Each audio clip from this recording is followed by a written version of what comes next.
On va faire un petit overview là sur les tableaux en JavaScript. Donc ici je suis sur ConsentBox. Donc nous on va surtout loguer les choses. Donc pour ouvrir la console, c'est ce bouton là. Vous prenez l'onglet console et en fait on va utiliser ça pour le tuto. Donc pour créer un tableau en JavaScript, donc c'est les crochets comme ceci. Donc je vais loguer mon arrêt. Donc là on voit que j'ai un tableau vide qui a une longueur de 0. Et quand on veut rajouter des choses dedans, dans un tableau on peut mettre ce qu'on veut, hein. Nous, ce qu'on a vu dans la vidéo précédente, c'est les strings, les numbers et les booléens. Donc on va utiliser ça pour rester simple. Et donc ici, on voit mon tableau avec les valeurs et la longueur de 3. Pour afficher une longueur en la longueur d'un tableau, c'est la propriété .length sur le tableau. Donc votre array .length, la longueur. Et donc on voit ici elle est de 3. Ok. Donc sur les tableaux ensuite, quand on l'ouvre, on voit que sur la colonne de droite, on a nos valeurs qu'on a définies à l'initialisation. Et à gauche, c'est ce qu'on appelle les index. L'index commencera toujours à 0 sur un tableau en JavaScript.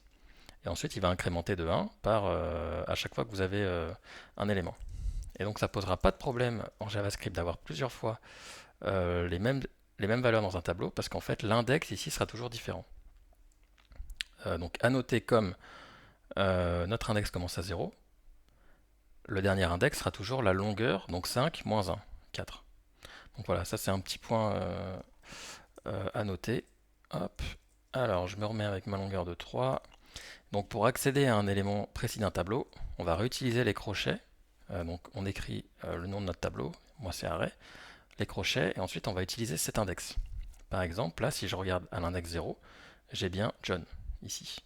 Si je regarde à l'index 2, j'ai true, ici. Si je regarde à l'index 3, ben, en fait, j'ai rien. Parce que l'index 3, en fait, c'est ici. Ok. Et donc, il me dit undefined, parce que undefined, c'est un mot-clé réservé en JavaScript, ça veut dire que c'est quelque chose qui n'est pas défini. Ok, donc ça, c'était le point sur les index. Alors maintenant, sur les arrêts, on a plein de méthodes qui existent. Donc, il suffit de taper arrêt point et votre IDE va vous montrer tout ce qui existe. Donc, il y en a énormément, on va pas toutes les voir, hein, je vous rassure. On a une propriété d'ailleurs, on n'en a qu'une, c'est la length, qu'on a déjà vu. Et donc, par exemple, on peut voir la méthode .push qui prend un argument. Et en fait, on voit ici que ça rajoute un élément à la fin du tableau. Donc là, j'initialise mon tableau à la ligne 1. Et à la ligne 3, je vais rajouter un élément à la fin. De la même manière, j'ai la méthode .pop qui cette fois fait l'inverse, va supprimer le dernier élément du tableau. Dans la même veine, j'ai la méthode .shift qui, au lieu de supprimer l'élément à la dernière position, va supprimer l'élément à l'index 0. Voilà, donc en fait, il y a énormément de méthodes. Nous, comme on a vu les strings la dernière fois, on va faire un petit exercice. Hop, on va se faire un tableau de gagnants, pardon, avec John, avec Paul par exemple, et Nicolas. Et en fait, on va essayer de transformer notre tableau ici, les valeurs du tableau, en string.